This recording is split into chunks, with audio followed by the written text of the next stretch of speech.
오늘 사연을 보내주신 사연자분께서는 너무 훌륭한 본인의 능력 때문에 스트레스를 많이 받으셨던 분입니다. 생각보다 이런 분들 주변에 많이 있죠? 이런 능력을 감추고 있다가 주변과 마찰이 있으셨는데 아주 훌륭하게 극복해내신 사연입니다. 구독자 여러분들도 함께 들어봐 주시면 재미난 시간 보내실 수 있을 것 같습니다.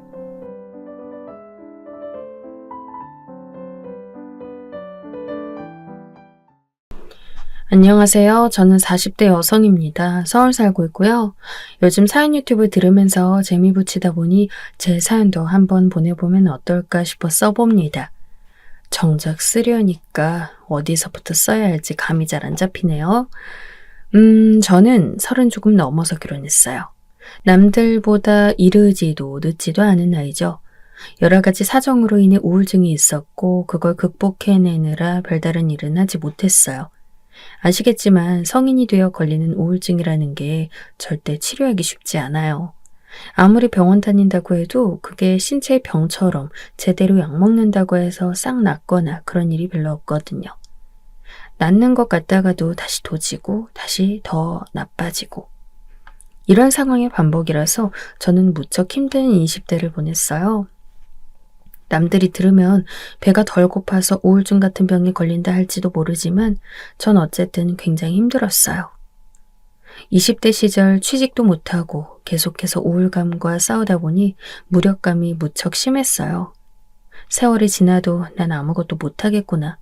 내가 대체 왜 이러고 있지? 이런 생각들이 계속 들어서 뭘 하려다가도 할 수가 없는 지경이었거든요. 이게 우울증에 안 걸려보신 분들은 이해할 수 없겠지만 절대 혼자 힘으로는 극복이 불가능한 거예요.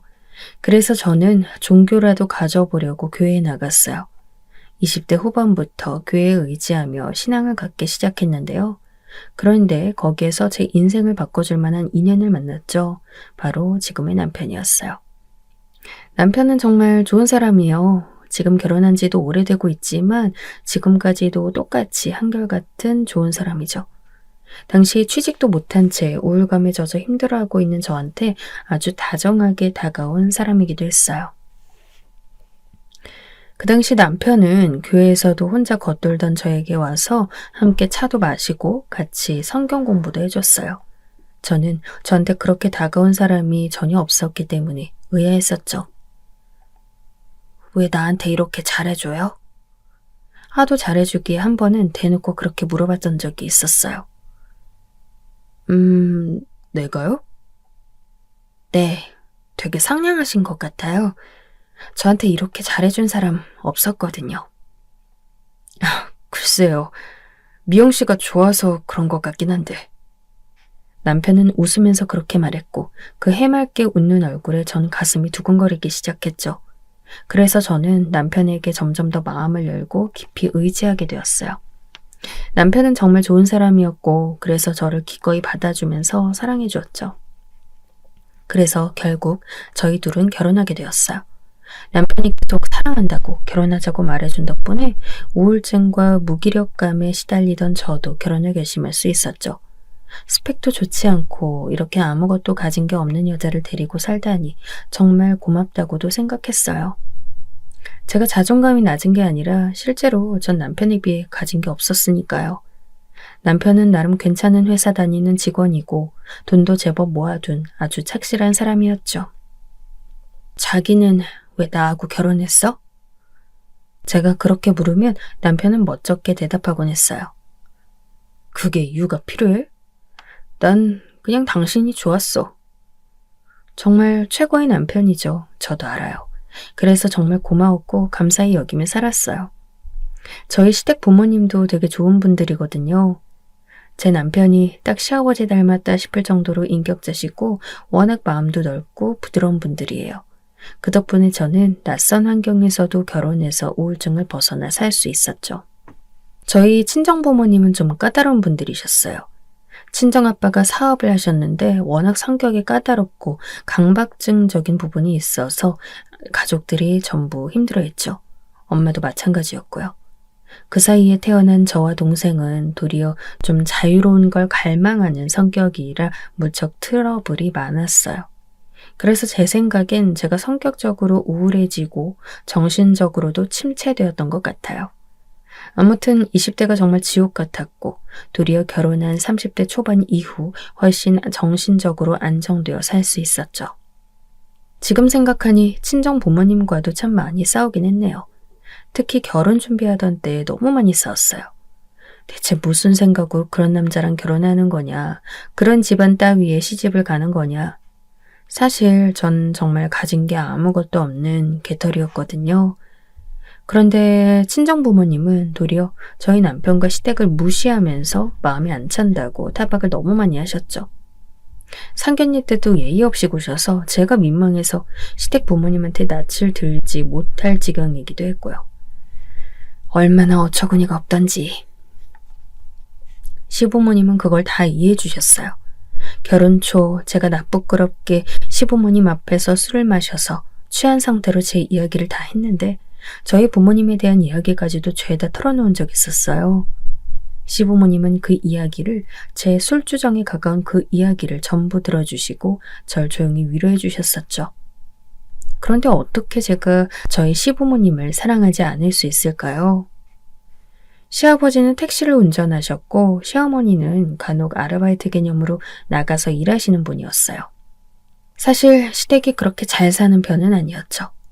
아마 제 아버지는 그게 정말 싫은 모양이었지만 저는 돈이 적은 게 낫지 감정적으로 말라붙은 친정에선 살 수가 없더군요.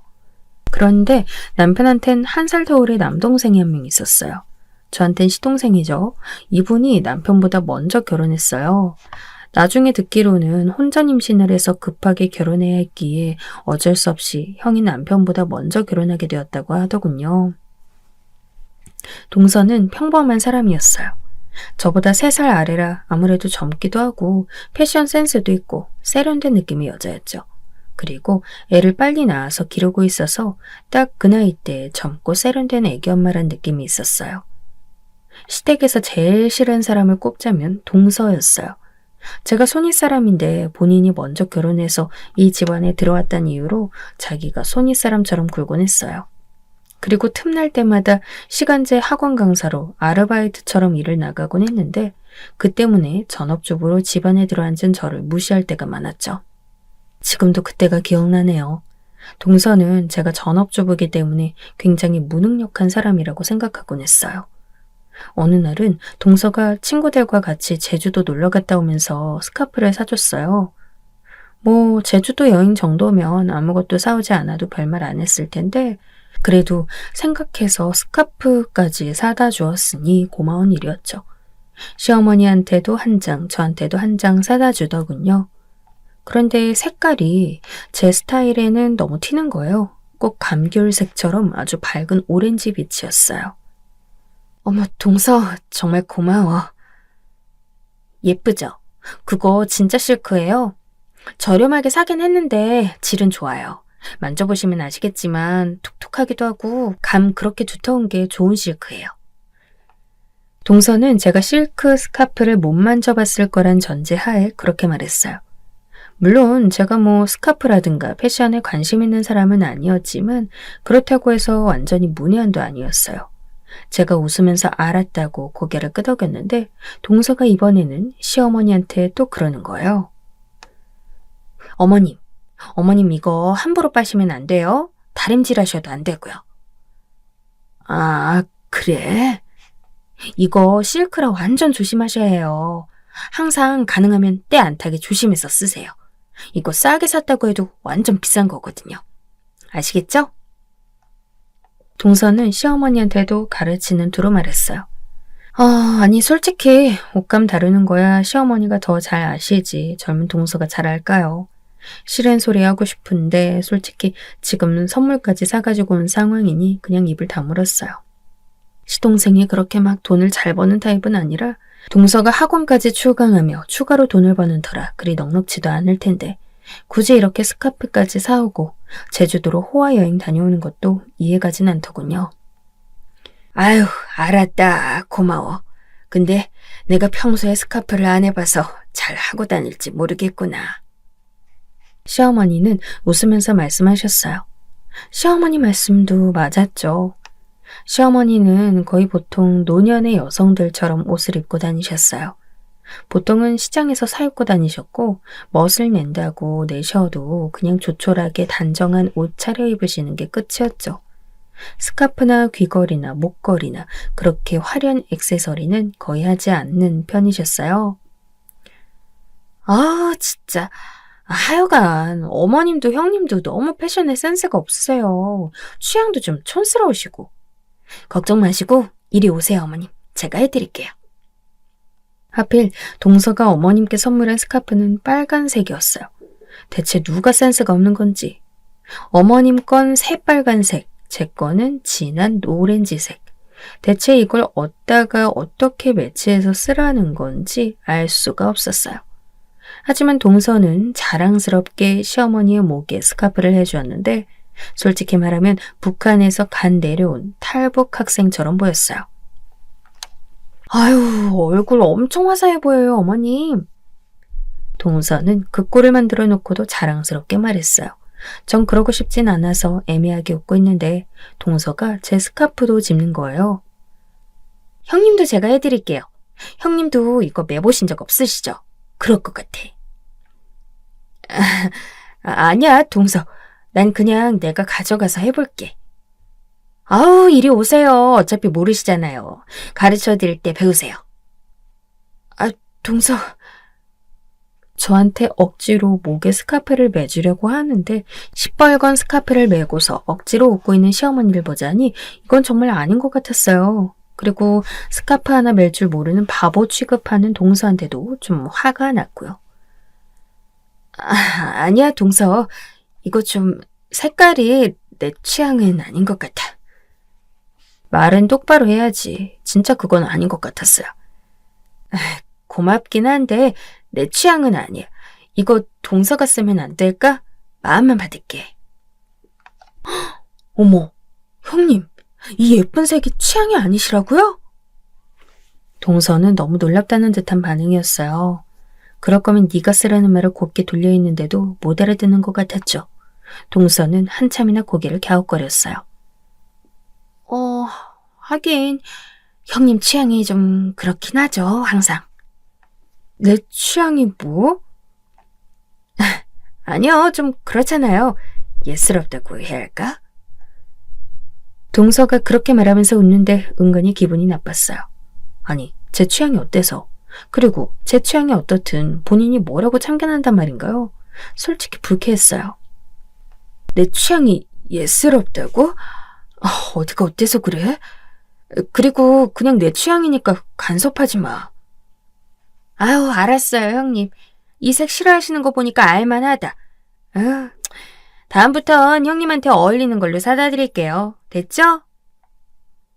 솔직히 말하면 제대로 쏘아붙이고 싶었는데 지금 일껏 사다 준 선물에 제가 트집 잡는 꼴이 되어서 일단 물러나기로 했어요. 동서는 계속해서 제 취향과 촌스러움에 대해 이야기했어요. 그냥 이번엔 내가 먼저 선물 거절한 거니까 참자 싶었죠. 시어머니도 빨간 스카프를 목에 두르고서는 아주 난처한 얼굴로 계속 동서의 말을 듣고 계시더군요. 사실 저희 남편은 아주 좋은 사람이지만 그렇게 돈을 잘 버는 편은 아니었어요. 괜찮은 회사 다니긴 했어도 월급쟁이니만큼 돈이 한정되어 있는 게 당연했죠. 그런데 시동생은 사업해서 간혹 돈을 많이 벌긴 했지만 거의 대부분 빚을 떠매고 가는 듯 했어요. 그래서 동서가 급하게 학원 강사 일을 찾아 나가기도 하고요. 평소에는 동서가 자기가 일하는 사람이라고 커리어가 있다고 자랑스러워했지만 가끔 본심이 드러날 때도 있었어요. 저희 남편도 좀 월급 받았으면 좋겠어요, 가끔. 왜, 동서? 그래도 서방님 사업 잘 유지하고 계시잖아. 아주버님처럼 얌전하게 월급 따박따박 받아오는 게 얼마나 좋은 일인지 아세요? 진짜 형님은 모르실 거예요. 동서는 한숨을 푹 쉬곤 했죠. 가끔 시동생의 사업이 잘 돼서 큰돈이 생기면 엄청 자랑하는데 빚도 그만큼 자주 생기곤 해서 힘들긴 한 모양이더군요. 그런데 그런 소리 할 땐 한순간이고 그 다음날 되면 또 완전히 안면물수하고 자기가 산 명품 자랑을 한다거나 하는 일이 잦아서 솔직히 동정도 안 생겼어요. 사실 전 지금 남편하고 결혼할 때 친정에서 반대를 많이 하셨거든요.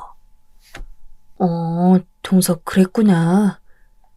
네, 형님은 안 그러셨겠지만 저희는 친정도 잘 살고 저도 4년제 인서울대학 나와서 좀 저희 남편하고 스펙 안 맞는다고 친정에서 엄청 뭐라고 하셨어요.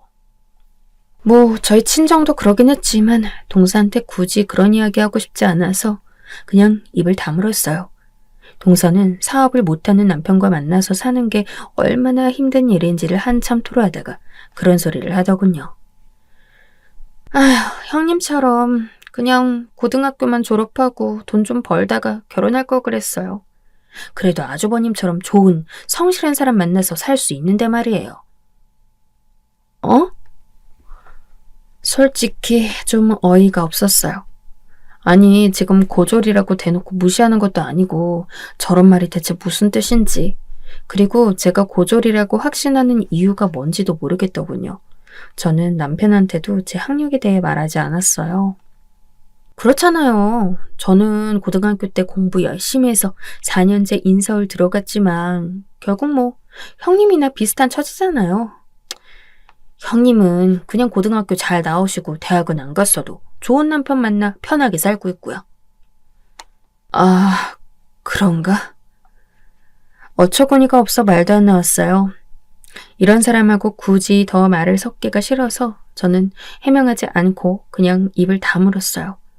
동서는 그 후로도 한참이나 더 자기 신세에 대해 한탄을 했었죠. 동서는 저를 무시하면서도 은근히 제 처지를 동경했던 것 같아요. 성실하고 모범적인 남편과 살면서 가정주부로 편안하게 제 살림만 해도 되는 위치요. 사실 저도 제 삶이 정말 복받은 거라는 걸 잘 알았어요. 시동생과 동서 외에는 시댁 사람들이 전부 좋은 분들이었고 무엇보다 제 남편이 좋은 사람인데다 저를 정말로 사랑해 주었으니까요. 덕분에 그 깊던 우울증도 전부 잊을 수 있었고 행복하게 살아갈 수 있었어요. 딱 하나, 동서만 아니었다면 거슬리는 게 전혀 없었죠. 하지만 동서는 시동생 사업이 잘 안 될 때마다 저한테 계속 이상한 소리를 했어요. 그럴 때마다 전 참고 또 참았지만 동서는 제가 참는다는 사실을 모르는 것처럼 굴더군요. 결혼 생활이 얼마 지난 뒤 저희는 아이를 낳기로 했어요. 사실 딩크로 몇 년 살면서 좀 여유 가지고 쉬자고 했지만 제가 어느 날 아이가 갖고 싶어져 남편을 설득했거든요. 동서가 아이 키우면서 애정 쏟는 모습을 보자니 저도 저렇게 애정을 쏟고 관심을 둔 상대가 있으면 참 좋겠다 싶더군요. 동서는 다른 건 몰라도 애한테만큼은 정말 최고의 엄마가 아닐까 싶을 정도로 절절하게 잘해줬어요. 저도 동서처럼 아이 기르면서 사랑을 쏟고 싶었어요. 모성애가 발동되기 시작한 거였겠죠. 그래, 그럼 우리 아이는 하나만 낳을까? 안 돼, 외로해. 둘은 낳아야지. 제가 펄쩍 뛰며 말하자 남편이 웃더군요. 당신 몸 상할까봐 하는 말이지. 그리고 아이 둘 기르는 거 당신 많이 힘들걸. 당신이 같이 하면 되잖아. 물론 같이 하지. 하지만 역시 힘들긴 할 거야. 그건 그렇지만... 고민이 되더라고요. 일단 한 아이를 낳으면 동생을 빠른 시간 안에 가져야 한다고 생각했어요. 너무 터울이 많이 지면 형제가 같이 어울리지 못할 것 같아서요. 그래서 남편하고 고민을 해보자고 했죠. 한참 생각을 해보면서 전 시부모님한테도 이런 이야기를 했어요. 그랬더니 시부모님은 네가 원하는 대로 해라. 우리는 별말 할 거 없다. 말씀을 하셨어요. 실제로 시어머니든 시아버지든 두 분 모두 아들을 딱히 원하지 않으셨죠. 요즘 세상에 손자 손녀 뭐가 중요하니? 넌 그냥 건강한 아이 낳아서 잘 기르면 되는 거란다. 시어머니는 항상 웃으면서 그렇게 말씀하셨죠. 그 말씀도 맞았고요. 저는 아들 하나 딸 하나 낳고 싶어요. 너무 예쁠 것 같아요. 그런데 그이는 애는 하나만 낳는 게 낫지 않냐고 하고요. 사실 하나보다 둘 기르는 게 어렵긴 해. 하지만 그게 애 기르는 어려움이 2배가 되는 건 아니란다. 하나 기르는 어려움에 조금 더 플러스 되는 정도지. 시어머니는 그렇게 다정하게 조언해 주셨죠. 그러고 보니 애가 둘이라고 해서 어려운 게 2배가 되진 않을 것 같았어요. 그래도 한 명 더 조언을 받고 싶어서 저는 동서하고 이야기를 나눴어요. 동서는 아이를 하나만 갖긴 했지만 그래도 혼자 임신으로 빨리 낳은 편이라 제가 조언을 얻을 수 있다고 생각했죠. 어머나, 아이 가지시려고요? 딩크 하신다고 하지 않으셨어요? 아이 안 낳고 몇 년 좀 쉬었다가 생각해 보려고 했는데 그래도 좀 더 빨리 낳는 게 나을 것 같아서. 하긴 형님 나이가 있으니 빨리 낳아도 늦은 거네요. 늦은 나이에 낳으면 애 기억날 확률 높다던데. 동서가 그렇게 말하는데 첫 마디부터 기분이 확 상했어요. 하지만 제가 조언 얻는 입장이고 또 아이를 낳으면 분명히 동서한테 도움받는 부분이 있을 것 같아서 저는 일단 꾹 참았어요. 그런데 동서가 점점 더 말이 심해지더라고요. 그런데 아주버님 월급으로 아이 둘 괜찮으시겠어요? 제가 애 길러봐서 아는데 하나만 해도 진짜 돈 많이 들더라고요. 역시 비용이 많이 들지? 네, 진짜 많이 들고요. 거기다가 형님이 연세도 있으셔서 애 돌보기 만만치 않으실 거예요. 막 무릎 관절도 아프고 팔꿈치도 아프고 장난 아니에요. 하나만 낳는 게 낫나 그럼? 전 그렇게 생각해요. 그래서 저 건강하고 젊어도 하나만 낳고 말았잖아요. 동서는 말끝마다 자기가 젊고 건강하다는 사실을 어필했어요. 저는 좀 어이없었지만 그냥 그러려니 하고 넘어갔어요. 젊다는 건 분명 장점이긴 하고 저도 아이 낳는 데 있어서 노산인 건 확실했으니까요. 근데 아주버님 임신은 확실히 가능하시대요? 그게 무슨 말이야? 연세 드실수록 좀 더 임신 가능성이 낮아지거든요. 여자나 남자나 둘 다. 가족 계획이 문제가 아니라 그거부터 체크하셔야 할 것 같은데? 정자랑 난자 다 건강한지부터 병원 가셔서 검사하시는 게 좋아요. 이게 되게 직설적인 말인데요. 의학적으로 말씀드리는 거예요. 사실 제 친구들도 시험관 낳는 친구들 엄청 많거든요. 미리 좀 점검해 보시는 게 좋아요. 너무 나부끄러운 말들이긴 했지만 그래도 동서 말이 틀린 건 없었어요. 솔직히 이렇게까지 적나라하게 말을 해야 하는 건가, 그래도 친척 간에 이런 식으로 직설적으로 말해도 되는 건가 싶었지만 한번 병원에 가볼 필요는 있다고 생각이 들었어요. 그래도 이런 조언이 분명히 경험자에게서 나올 수 있는 거라고 생각이 들어 고마웠죠. 다음 날이 나오기 전까지는 말입니다. 그리고 유전자도 잘 생각해 보셔야 해요. 아주버님도 뭐 그렇게 좋은 대학 나오신 거 아니잖아요? 물론 성실하시고 모범적이시지만 그래도 공부 잘하지는 못하셨던 거 고려하셔야 하고. 애기 낳아서 머리 나쁘면 되게 속상해요. 뭐 형님도 고등학교까지만 나오셨음 공부를 그렇게 잘하시진 않았을 텐데 머리 좋지 못한 아기는 그냥 하나로 끝내시는 게 좋아요. 저는 우리 애기 머리가 너무너무 좋다고 생각하는데 학업 계속 시킬 만한 돈이 부족한 것 같아서 하나로 끝낸 거라 좀 아쉽긴 하지만요. 이게 무슨 소리야 싶더군요. 아니, 저희 남편이 지방대학 출신이긴 했어요. 동서는 인서울이었고요. 그런데 그게 그렇게 차이가 크게 나나요? 남편은 대학과 상관없이 좋은 직장에서 안정적으로 돈 벌고 있는 사람이었고 무엇보다 모범적이고 아주 성실한 사람이었어요. 너무 어이가 없어 화낼 타이밍도 놓쳤는데 동서는 눈치를 보더니 깔깔거리면서 곧장 다른 주제로 말을 돌렸어요. 속에서 열불이 나더군요. 그런데 일단 그래도 아이 낳으면 동서한테 도움받을 게 있겠다 싶고 시댁이 너무 평화로운데 괜히 분란 일으키기 싫어 그냥 입을 다물었어요. 그런데 그때 이거 계속 가만히 있으면 안 되겠다는 생각이 들었어요. 솔직히 동서의 말이나 행동이 너무 도를 넘을 때가 많았거든요.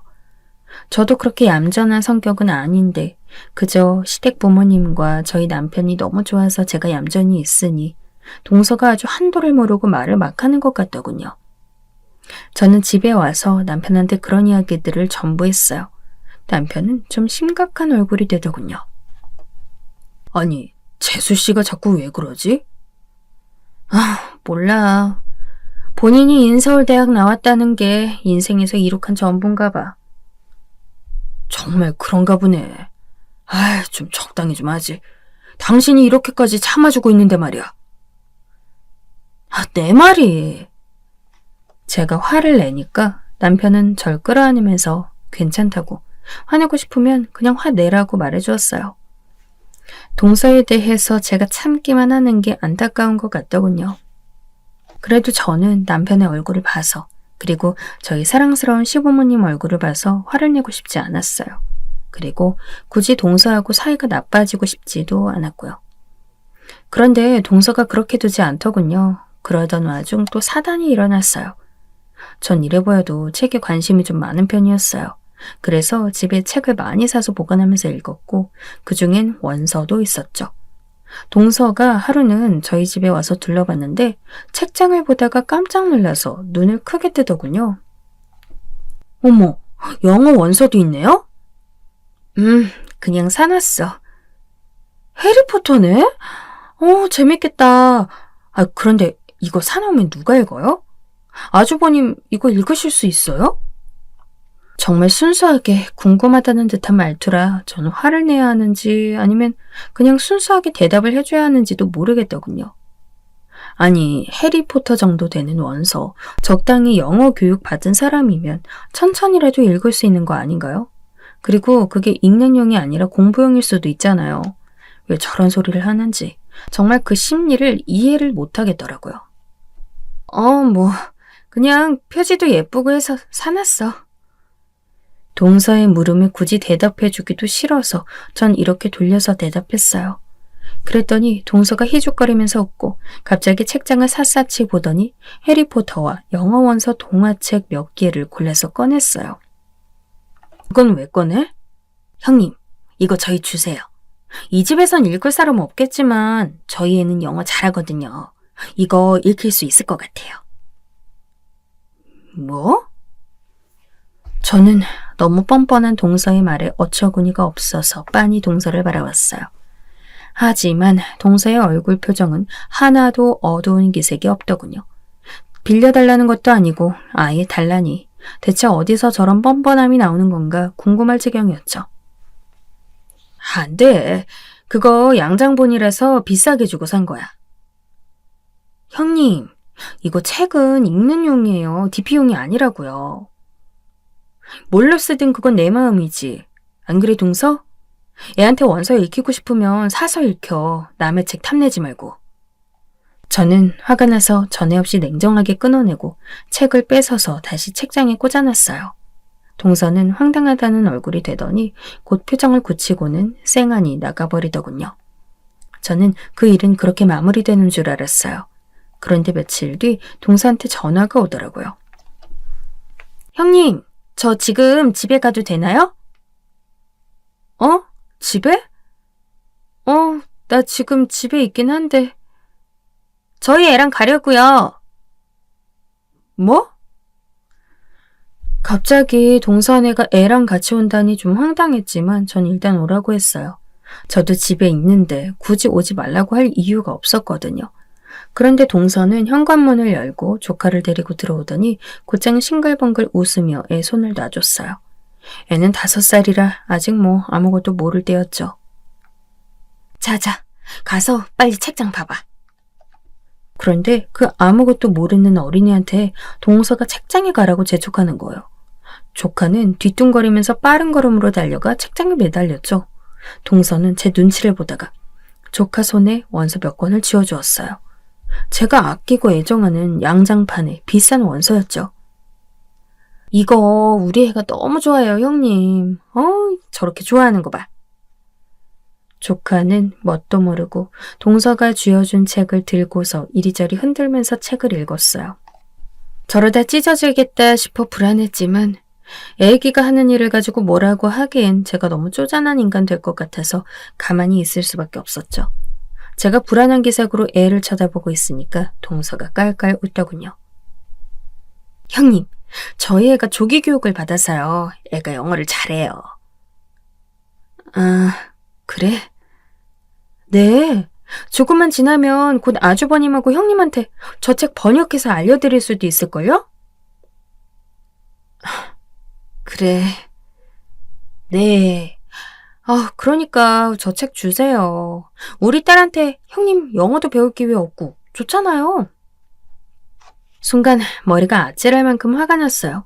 그것도 모르고 동서는 계속 나불거렸어요.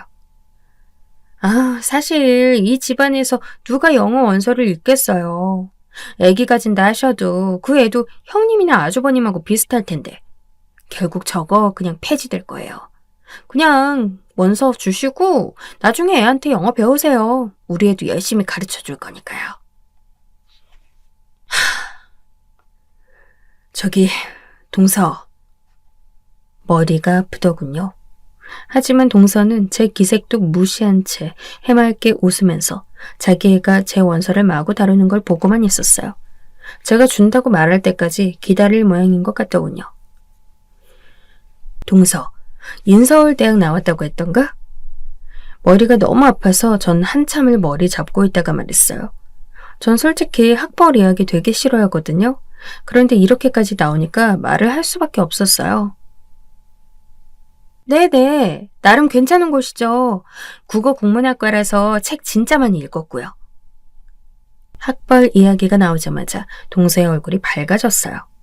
정말로 학벌 외에는 자랑할 게 없구나 싶어 되려 안타깝더군요. 저는 멀끄러미 동서의 얼굴을 보다가 고개를 끄덕였어요. 그래? 고등학교 때 공부 잘했겠네? 그럼요. 한 반에서 10등, 15등 했어? 어머, 형님. 그 정도로는 인서울 못 가요. 한 5등 안에는 들어가야 가지. 인서울 너무 우습게 보신다. 동서는 정색하면서 그렇게 말했어요. 전 한숨을 푹 쉬었죠. 저렇게까지 학벌에 집착하는 꼴이 너무 우스웠어요. 저는 책장 한 구석으로 가서 천으로 덮여져 있는 곳을 열었어요. 거기는 제가 20대 시절의 우울증의 원인이었던 증거물이 꽂혀 있었죠. 바로 졸업 앨범이었어요. 이거 보여줄까? 저는 그걸 가지고 와서 동서 앞에 내려놨어요. 벨벳으로 감싸진 큰 졸업 앨범을 보고 동서가 고개를 갸웃하더군요. 어머, 이게 뭐야? 어머, 뭔지 알겠어? 이거 서울대 졸업 앨범이잖아요. 형님이 이걸 왜 가지고 있어요? 놀란 눈으로 동서는 졸업 앨범을 이리저리 뒤집어 봤죠. 그리고 저는 졸업 앨범을 열어서 맨 앞장에 끼워놨던 졸업 증명서를 꺼내서 내놓았죠. 다름 아닌 제 이름이 써있는 증명서였어요. 그 순간 동서의 눈이 파르르 떨리더군요. 형님, 이거 뭐예요? 갑자기 기세가 죽은 목소리가 우습더군요. 전 조용히 말했어요. 서울대 졸업증명서지 뭐야. 그런데 왜 형님 이름이... 내가 졸업했으니까 써있겠지. 설마요. 못 믿는 눈치여서 저는 좀 웃었죠. 전 그래서 졸업 앨범을 열고 제 사진이 있는 곳을 보여줬죠. 20대 시절에 제가 웃으면서 그 자리에 있었어요. 사실 저는 이 졸업 앨범도 졸업 증명서도 좋아하지 않았어요. 왜냐하면 저는 20대 시절에 너무 큰 압박을 받아서 스트레스 받았고 그래서 우울증을 겪었으니까요. 보통 공부를 잘해서 명문대를 가면 그것만으로도 인생의 목적을 달성했다고 생각하는 사람들이 많죠. 하지만 직접 겪어보면 전혀 그렇지가 않아요. 서울대 가면 공부할 것은 더 많고 그만큼 더 큰 성취를 이루길 바라는 사람들이 잔뜩 쌓여있죠. 저는 그런 끝도 없는 경쟁 상태에서 너무 스트레스를 받아 우울증을 겪었어요. 20대 시절 정말 친구 하나도 없이 계속해서 우울감에 빠져 있다가 교회에 다니면서 간신히 정신적인 건강을 되찾은 것이 20대 후반의 일이었죠. 바로 지금의 남편을 만나서 간신히 정상으로 돌아온 거예요. 서울대 법학과. 그게 제가 졸업한 곳이었죠. 동서는 정말 생각도 못한 일이었는지 눈을 굴리면서 계속해서 믿을 수 없다는 듯 제 졸업사진과 졸업증명서를 번갈아 보았어요. 서울대 법학과라고요?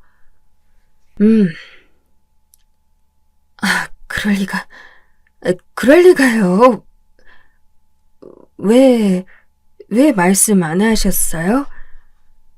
굳이 말해야 할 필요가 있어? 우리는 가족인데 학벌을 굳이 알 필요가 있을까 싶은 게 제 생각이었죠. 저는 제 학벌과 학과에서 너무 큰 스트레스를 받았기 때문에 그에 관해선 남편한테도 제대로 말하지 않았어요. 다만 남편은 언젠가부터 제가 학벌에 대해 굳이 이야기하지 않고 그냥 묻지 말아달라고 했던 것을 알고 있어서 고졸은 아닐 거라는 사실을 어렴풋이 아는 정도였죠. 나는 우리 그이한테도 말 안 했어. 굳이 할 필요가 없어서. 내가 뭐 학벌 가지고 내세울 것도 아니고 그럴 필요가 없잖아. 그게...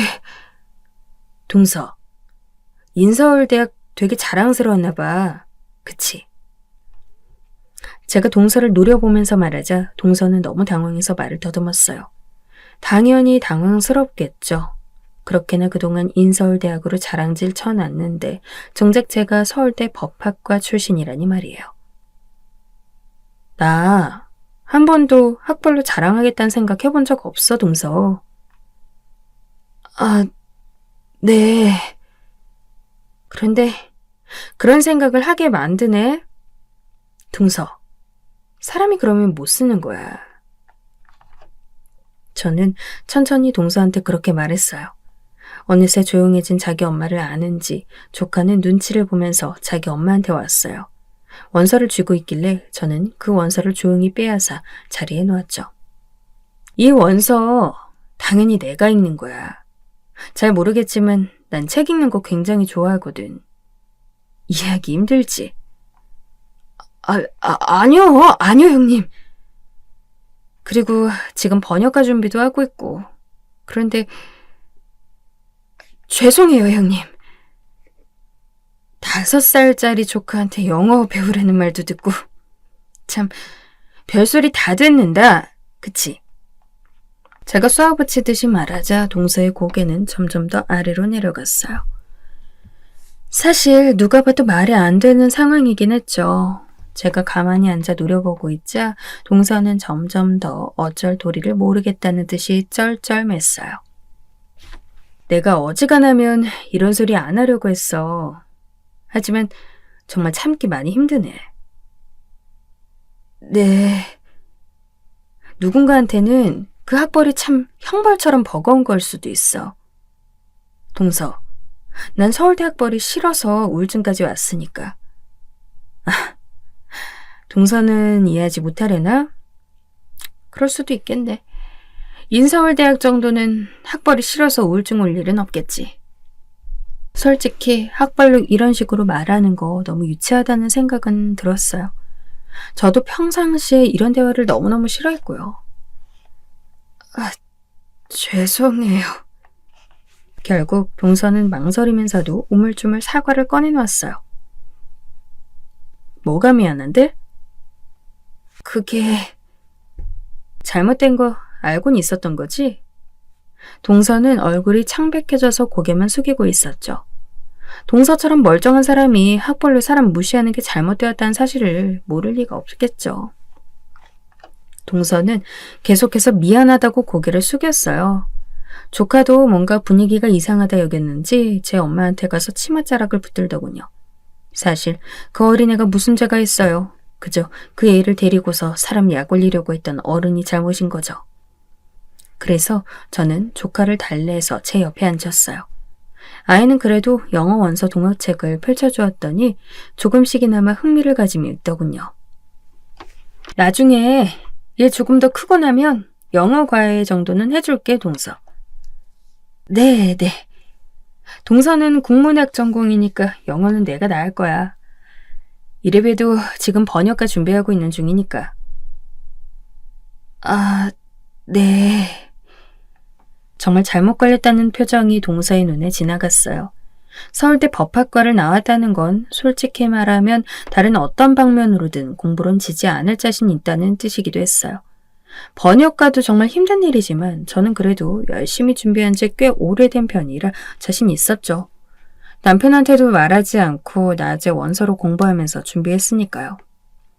동서는 한참이나 말을 꺼내지 못하고 고개만 숙이고 있다가 차도 한 잔 다 마시지 못한 채로 돌아갔어요. 얼른 일어나서 도망가듯이 나가는데 저도 굳이 붙잡진 않았고요. 그날 저녁에 남편이 퇴근해서 왔는데 전 남편에게 저녁을 주고선 먹는 모습을 지켜봤어요. 남편은 의아한 듯이 고개를 갸웃거렸죠. 왜? 그게 할 말이 있어서. 할 말? 무슨 말인데? 당신이 이런 식으로 할 말 있다고 하는 거 처음인데 하면서 남편이 웃더군요. 그래서 저는 여태까지 남편한테도 말하지 않았던 제 학벌에 대한 이야기를 털어놓았어요. 남편은 진지하게 제 이야기를 들어주다가 고개를 끄덕이더군요. 오, 당신이 정말 똑똑한 사람이라는 건 이미 알고 있었지만 역시나 서울대 출신이었구나. 아, 그래? 티가 났어? 누가 봐도. 남편은 확고하게 말하면서 웃더군요. 저는 20대 시절 깊은 우울증을 앓았던 때에도 저한테 확신 가지고 다가와준 남편을 기억하면서 지금의 남편이 보여주는 반응도 정말 기뻤어요. 제 학벌이 아닌 저 자신을 보고 판단해주는 사람. 그런 사람이 제 남편인 거니까요. 그리고 그 이후로 동서는 아주 얌전해져서 다시는 학벌 이야기를 꺼내지도 않았어요. 그리고 저는 남편의 전폭적인 지원 아래 번역가의 길로 들어서서 나름대로 괜찮은 경력을 쌓아가고 있답니다. 제 이야기는 여기까지입니다. 끝까지 들어주셔서 감사합니다.